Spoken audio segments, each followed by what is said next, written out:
Hi, Charlie. Hi there. Morning.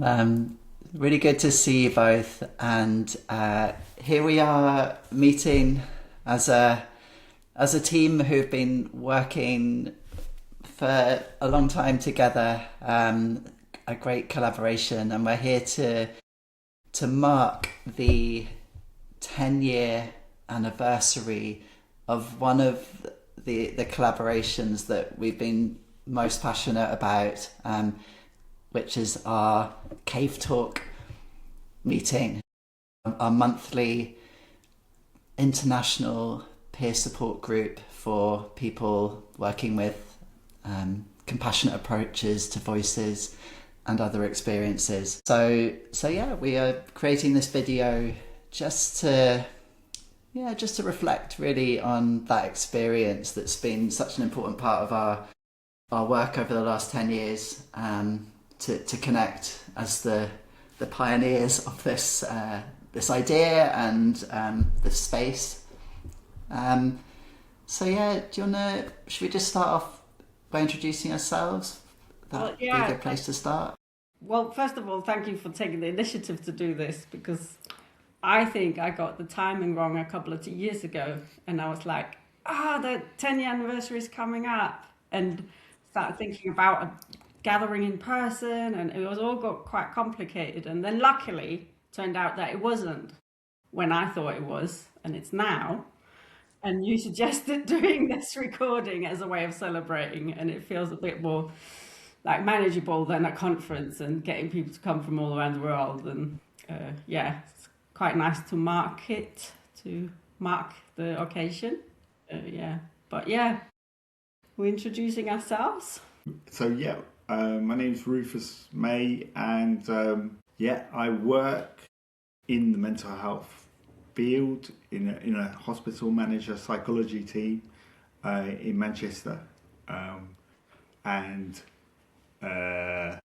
I'm really passionate about how we promote compassionate approaches to voices and other experiences, and to obviously the people who experience voices and other what can often be challenging experiences and want help. Mm. You want to say a bit about yourself? Yeah, so my name is Elisabeth, and I've got lived experience of hearing voices. I still hear voices, and I've been involved with the Hearing Voices Network for 20 years, I think. First in Denmark and now in the UK. And quite early on in my journey using mental health services, and later delivering training with the Hearing Voices Network, I found that I felt quite passionate about supporting people who support people who hear voices or are in the mental health system. So sort of I became aware of how workers often were really scared and under-resourced, and just this sort of sense of fragmentation within the mental health world. And I thought, well, if we can support the people working in these environments, then they might have more compassion and more energy to do the work, to look after people who are going through crisis and are using mental health services. So deliver training and run groups. So my main sort of area. You, Charlie? My name's Charlie. I'm a psychologist, and I've been working as a therapist with people who hear voices for 20 years, but even before that, I was studying sort of spiritual experiences, mystical experiences. So I actually did this master's called Psychology of Religion. This was before I became a therapist. So I've always been interested in these, I guess you'd call them out of the ordinary experiences or anomalous experiences. There isn't really a kind of accurate word for it, but experiences that go beyond the day-to-day expected, socially acceptable maybe experiences. So even before I was a therapist and a clinician and training in this approach, I was kind of studying this, just what our brains are capable of and what are the real kind of perceptual diversity of people's brains. And so I've always been fascinated in just how we understand our inner worlds. And actually I was just thinking about how we met each other. I think it was actually a spiritual crisis conference in 2012 where I was working as a volunteer for the Spiritual Crisis Network, which is a really great organisation. But it has quite a kind of...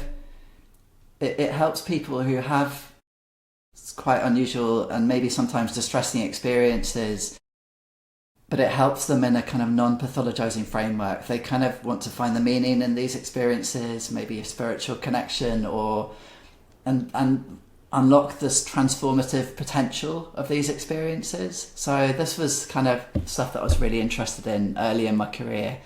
And then for the 20 years that followed, I've been working more clinically with people as a trainer, as a researcher as well, and a therapist. I had this idea of us introducing ourselves a little bit more by sharing, and also sort of introducing the space today, whether we could go around and just share an occasion or the marking of an occasion or celebration that sort of we remember with fondness, or that sort of stands out. It doesn't have to be like a joyous occasion. It's just this sort of like when we mark something because it's important, it feels important to us. Whether we could go around and share memory. Yeah, I've got one. So just before lockdown, well, 6 months before lockdown, I had a dance movement therapy trainee come on placement with me and do some amazing kind of dance stuff on the wards, just one day a week. And she was from India, inviting me to her brother's wedding. And so I went to her brother's wedding just before lockdown in January 2020, maybe. And it was 2 weeks of celebration, and it involved 3 different receptions, traveling across India with others. We even went on a overnight train journey to a kind of spiritual center in the southern tip of India. And yeah, so there was just so much there. There was dancing, in fact, I worked on a dance for quite a few weeks before going to the wedding to perform it with the dance movement therapist. It was just lovely to have the time to celebrate something in such a multi-dimensional way.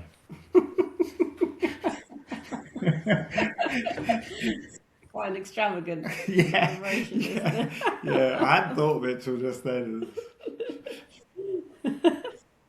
How about you, Charlie? It doesn't have to be 2 week long celebration. We're celebrating CAVEtalk for a year now. I was thinking about this morning when I woke up, like a kind of celebration or an anniversary, and then I just couldn't really think of something. What am I going to think about? And I looked at my watch and it was the 10th of December. So we're recording this on the 10th of December. And this is the anniversary of the day that my relationship started with my partner 23 years ago. And then the second thought, so we are married now, but this was when we actually got together. But then I thought, I'm 45 years old at the moment, so 23 years marks that this relationship has been longer than I've been not in a relationship now. So I think this is so important for me, this kind of thinking of anniversaries in relationships, because, you know, if you're going through a really difficult couple of months in a relationship or a couple of days, and then you think about, okay, the 23-year marker, suddenly you zoom out, the lens zooms out, and your whole perception of this relationship totally shifts on its head. And yeah, a 3-month struggle or a 5-minute argument or a tough couple of weeks is nothing. It's just a tiny little drop in the ocean. So for me, I think that it's really helpful to have this anniversary lens to access this memory of the bigger picture. And that really struck me quite strongly this morning as I was lying in bed. As I was lying next to the person that I've woken up to for 23 years. Yeah. We've noticed that, you know, because we were going to do this recording, suddenly memories from CAVEtalk, you know, started coming up. So yeah, this sort of broader perspective does really, it can shift your mindset, can't it? Yeah, it helps us remember that it's all an illusion. Whatever we're feeling in this moment is very changeable. It's very changeable moment to moment. What about you, Elisabeth? What's coming up for you? Well, I struggled a bit with this one. But I think where I've landed is with... So in Denmark, so after I moved to the UK, I became more preoccupied with Danish traditions. And in Denmark, this time of year, we celebrate Advent. So we don't just celebrate Christmas, we actually celebrate the run-up to Christmas. So there's the 4 Sundays of Advent, so some people celebrate those with candle and presents, and then there's like an Advent calendar, like the chocolate. It's come in. You can get things now for Advent calendars in the UK, but it wasn't actually a thing when I first moved over. So when I was a kid, there was this shop that had I think it was a bookshop, and I had a window exhibition. There was a puzzle in there with some kittens, and I was just... I think every time I walked past, I told my mum that I wanted it. But my mum couldn't really afford it, I don't think. I think it was quite a big expense at the time. And I think this went on for quite a while. And then we got to December. So the 1st of December, I woke up and my Advent calendar... My mum had made an Advent calendar for me, so with little presents. She'd hung on a branch. I was about 9 years old, I think, eight maybe. I was 8. So I opened the first present for the 1st of December, and it was like 5 or 6 pieces of a puzzle. And it turned out that she'd bought the puzzle that I was been wanting for so long, and she'd made it. And she'd separated it into 24 parcels. So each day the puzzle grew. So every day, so she'd made it fit together. So every day I made more and more of this puzzle and it's just always stuck with me. Both her, her creativity and consideration, and the sort of the joy for me in sort of slowly growing this puzzle. And I quite quickly realized what it was. I was like, this is the kittens. And I was really excited about, every morning opening a couple more pieces of the puzzle and growing it. Yeah.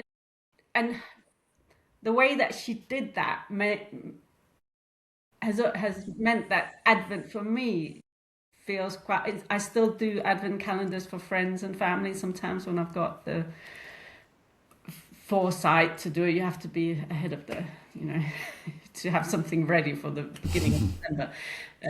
But yeah, it has a sort of special kind of resonance in me, this sort of run up to Christmas, and showing that care and consideration to people you love. So yeah, it's not so much about Christmas, or it's something to get us through the dark months, really. Yeah. I really love that. The kind of how it's spread out over such a long period of time as well. The gradual building up of a puzzle and all the thought that's gone into that. Yeah. Question. Yeah. Should we draw a question to get us started talking about CAVEtalk? I just wanted to say that you've already said it, Charlie. You've said that we wanted to set up peer support for compassionate approaches to voices and other experience. But that's actually the acronym. That's where CAVE came from. We don't always say that, do we? But the CAVE is just not some random. Yeah, I love the metaphor of cave. Yeah. There's lots of positive associations I have with caves. Yeah. Yeah. Shall we draw a question? We've got a fair few questions. Somebody want to say a number? Do you want to say a number, Charlie? Yeah. What about number 6? What will that spring on us? It's one of those. So it's an end question. Do you have any ideas how CAVEtalk could develop going forwards? So in an ordered world, that would be something we did at the end. When I was thinking of that, like things going forward, I don't want to change much about it because it's really. I think what's so nice about it is the familiarity for people. Don't want something too radical, but almost what I was thinking was one idea for a development would be to try and arrange a gathering as well as in parallel or a meeting, an event of some kind, because I know that when we were planning CAVEtalk, that was on the back it was in the context of us doing an event together and then meeting in a cafe and talking about it. So I feel like maybe once every year or once every 2 years, it would be quite good to try and just send an invitation out to see who can actually come and gather in a cafe in London or something, or in a or meet up at a conference, a CAVEtalk, a CAVEtalk face-to-face meeting every once in a while. I think would be nice to try and think about. Yeah. It sounds like you were thinking kind of tagging it onto something else as well, maybe. Like Exactly. if there's something happening that people are going to anyway, then maybe there's an opportunity to meet up. Because it does make a difference to meet in person, doesn't it? That sounds a great idea, yeah. Having a CAVEtalk gathering, either of its own right or on the back of something else. Somebody want to... Question? Any other thoughts on the development No. of forwards? I'm happy to move to another question. Yeah. Okay. Do you want to pick a number? Because we're running out of time. Yeah. Do you want? You're not supposed to look. Oh, at right. Okay. Question 3. My eyesight, I can't see. Oh, you say that. Question 3. Trust me. What has surprised you most about how the group has evolved over the past 10 years? I think that we haven't really needed to do much to keep it going. But obviously there is a bit of a web presence that somebody can articulate. But we regularly get people wanting to come, new people, but there's also kind of core people who come as well, not always every month. So yeah, that's the popularity of it without us having to make a lot of effort. It is free. It is, but that's been lovely, really. Our collective efforts are obviously there, and Elisabeth does a lot of the sort of taking care of the meeting, which is great, like introducing people to the values and expectations when they make inquiries. And I just think That's surprised me. Yeah, that it just sort of ticks along, you know. It's valued. It's it kind of feels, I don't know if this is what it feels for you, but it kind of feels exactly the same as it's always felt. Like, I think that the surprising thing almost is that it hasn't really evolved. Like it is, it's so familiar, and you kind of, as soon as you log in, you're just straight into that kind of the zone again. And you're right. I think a lot of it's been word of mouth, and people, we haven't really advertised it, but a lot of people, it's been popular. Yeah, maybe because it's free and people are really interested in these ideas, and there aren't that many other spaces like it. But yeah, I'm kind of surprised that it hasn't really changed much. It's got such a familiar feel. It's more the technology that's changed rather than the group itself. Yeah. I was going to say before, kind of with the how it could develop, but I really like the simplicity of it. And I was thinking that the familiarity and simplicity and the lack of sort of evolving it into something else. So we have tried different things at different times, like we have some cave practice meetings. We do sort of ask people at times for suggestions if we need to do something differently. But I also think that because there's no obligation to join every time, the people come when they can, and there's something about reassuring, knowing what you're going to drop into, even if you've been away for half a year or 2 years, you know, you're going to drop into the same space with the same structure and the same kind of atmosphere, I suppose. Yeah. Shall I choose a number? Yes. 9. Where do you feel compassion has made the biggest difference, either in your work with voices or in your supervision conversations? Where do you feel compassion has made the biggest difference? Oh, can I start? Yes. Because it's not actually in my work with voices or in supervision. It's more about myself. That CAVEtalk for me has been like a learning curve and being compassionate towards myself, and how being in these meetings, like when I'm in meetings, both before, during and after, I often have a lot of chatter, not necessarily voices, but just my own sort of inner critics and insecurities and anxieties. And having to, every month, turn up at CAVEtalk, engage, look after the space, and have to face these anxieties, I've then had to develop compassion for myself in those responses that I have to being in meetings with several people, and how I've learned over time that it's, you know, it's manageable, it's okay, and it's actually given me the confidence to go on and run other supervision groups. I guess that almost goes back to what surprised you, because that did surprise me. You know, after a couple of years, I was like, I can actually hold myself compassionately with the responses I have to this. That was quite nice. What about you, Rufus? I think it makes me think about connection. I guess, is it compassion I'm thinking about?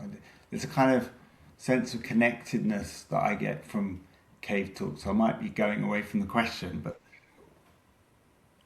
the reason I was interested in setting up CAVEtalk was because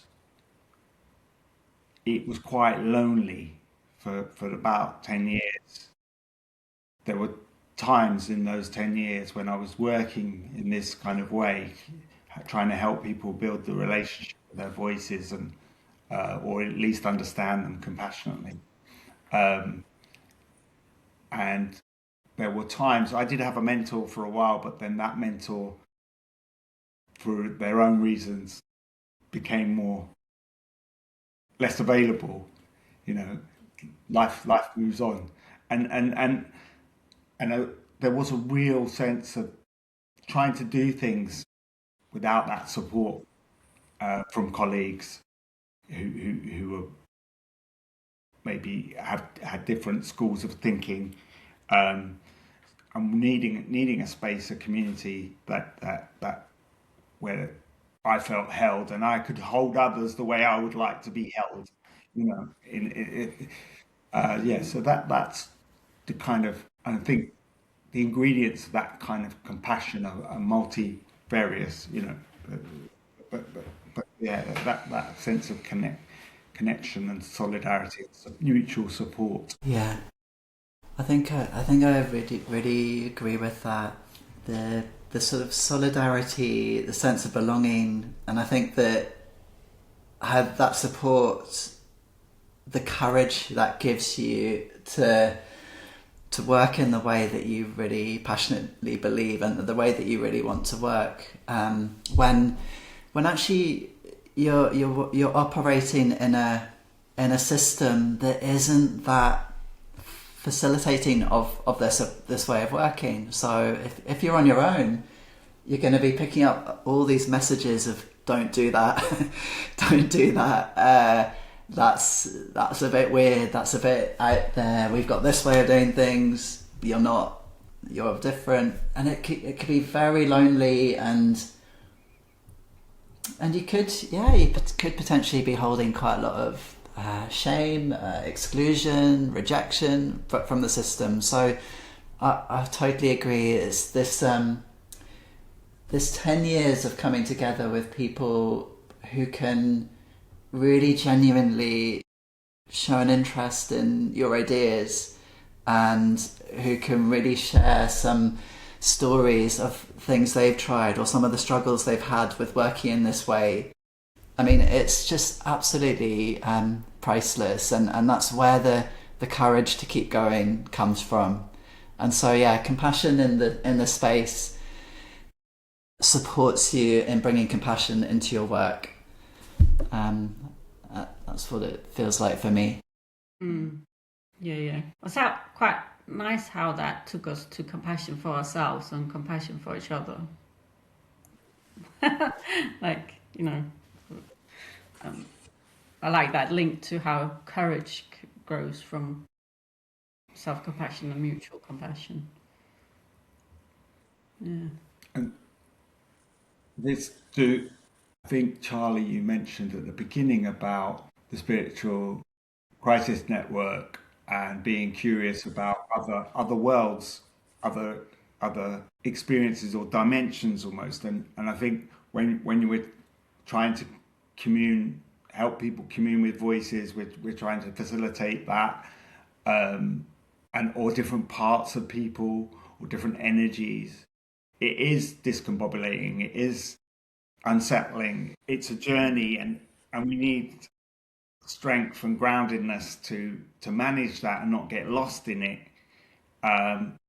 So it's a discipline, learning how to talk about these journeys and support each other with it.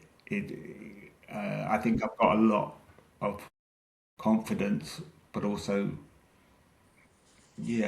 with wisdom, dare I say it, how to try and stay grounded in that and keep coming back to different parts of me and not getting carried away or too fragmented by the experience of journeying with people to other worlds. Yeah.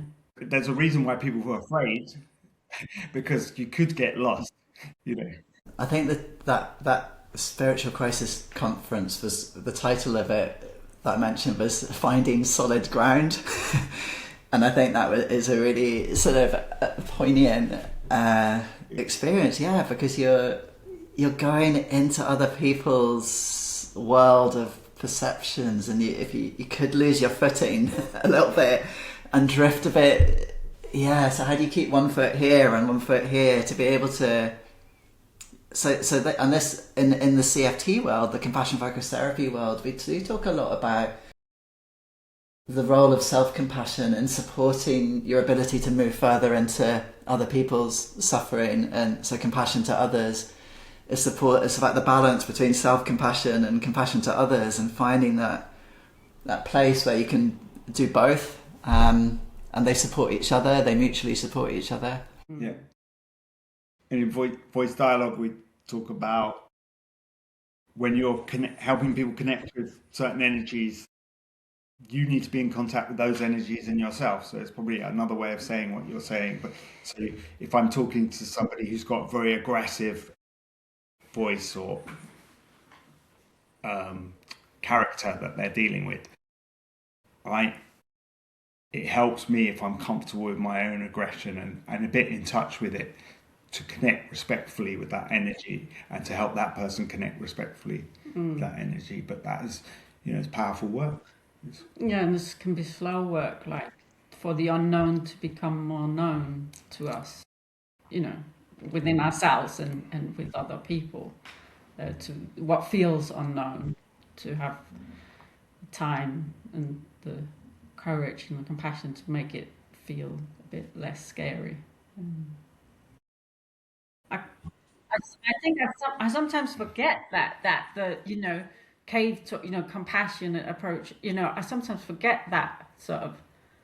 For me, it's cave talk, and we get together to talk about working in these ways, and I can sort of lose the compassionate approaches. Kind of, it states it very clearly, doesn't it? Compassionate approaches, but I can sometimes I forget that that's what we're doing. We're getting together to think and talk about compassion. Its role. It's just so natural, Elisabeth. Right. Oh yeah, that's what we're doing. Shall we pick another number? What about 2? What was the original spark that led us to start Cave Talk, and what were we each hoping it would become? So we back to the beginning. At the end, we're back to the beginning. This really sums up a Cave Talk in a nutshell. Yeah. So yeah, do you wanna? What do you think? Yeah. Let's go for it. I have a vivid memory of walking from. So we were at a training event, weren't we? The three of us and our friend Anders from Denmark, and we were walking from. It was lunch break, and we were walking from the training event, and we were walking to a cafe, and I just remember the four of us walking, having this conversation about, we need somewhere, it's all good doing training, but people go away and then they don't have anywhere to go for ongoing support with this work. And it, like Rufus was saying before, it's so lonely and it's hard and it's against the grain. And how about we have a space where people can meet and support each other to keep staying, enthused and inspired and support, to keep doing the work. So I just have a sort of quite sensory memory of this, the four of us walking and coming up with this idea. And I think we quite quickly started talking about what should we call it. I remember sitting in the cafe. Right. Yeah. What do you remember, Charlie? Yeah, I remember the cafe, and I remember the I was really inspired by both of you as trainers and how how you bring a very creative and compassionate and caring approach to your work. And I was really excited about us potentially having a collaboration, but equally all those things you're saying about that I'd been seeing about people being inspired by some of these ideas and compassionate ways of working and creative ways of working, but not having the confidence to follow through with it. And the kind of the idea of being able to support people to be the therapist they actually want to be, to support people and being the helper they want to be for voice hearers.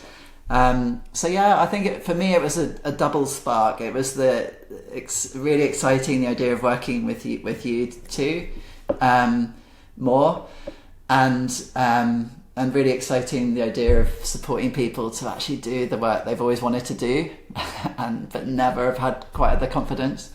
I remember how you I can't remember if it was in that conversation or if it was on email afterwards, but you were like, you were like, we could put it on the website. You had the Compassion for Voices website with the film, and you had the access to set up an email account. And it was like, oh, we could just go. We're just going to go.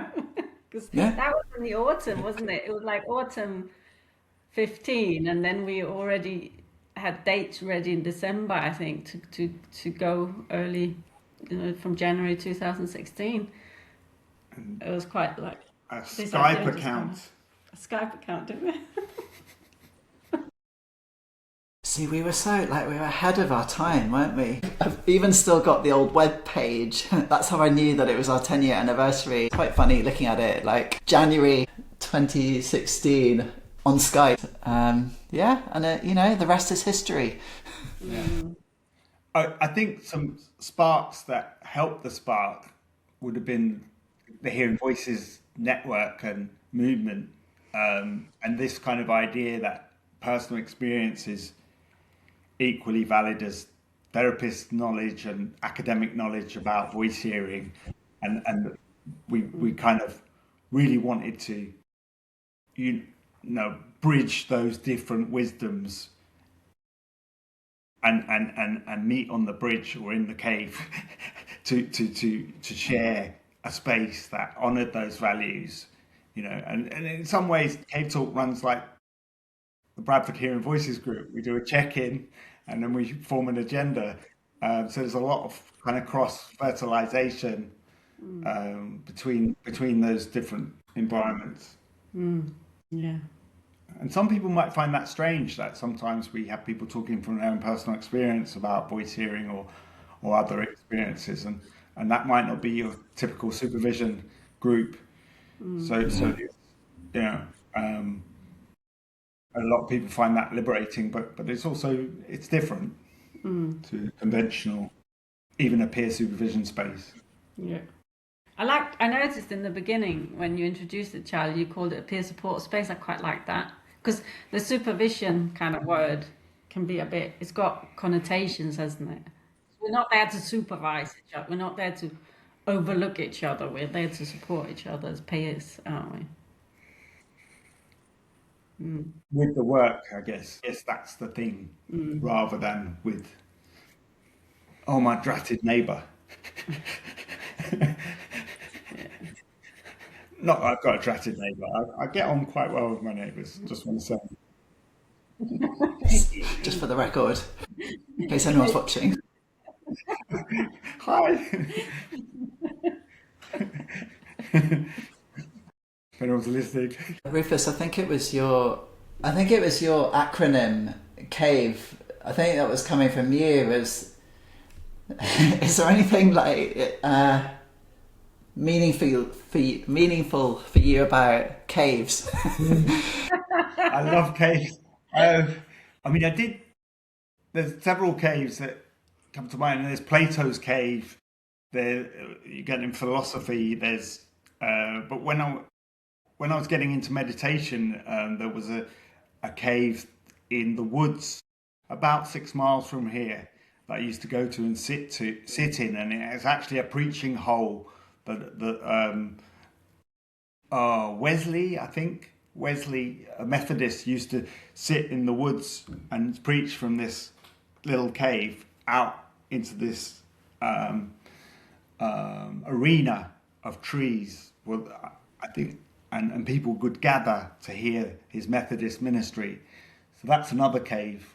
But yeah, how about anybody else?